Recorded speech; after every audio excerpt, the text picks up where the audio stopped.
আমার দেবের সিনেমা দেখতে একদম ভালো লাগে না, অথচ আমার চারপাশের বেশিরভাগ মানুষই সেই সিনেমা দেখে ভীষণ রকমের আমোদ পান।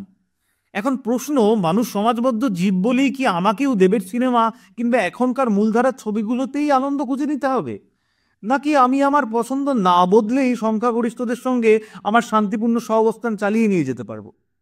আপনাকে যদি এই প্রশ্ন করি, তখন আপনি হয়তো দরাজ গলায় বলবেন, একসঙ্গে সুখ দুঃখ ভাগ করে নেওয়ার নামই তো জীবন। কিন্তু একটু ভেবে দেখুন, আপনি কি সত্যি কোনো ভিন্ন খাদ্যাভ্যাসের মানুষ কি আপন ভাবতে পারবেন?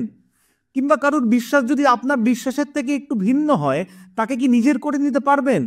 ভিন্ন ভাষা, ভিন্ন অঞ্চলের মানুষকে কি আপনি সহজেই আপন করে নেন, নাকি যেটা করেন সেটা আসলে সাময়িক অভিনয়? উত্তরগুলো কাউকে বলতে হবে না, নিজেকে বলুন।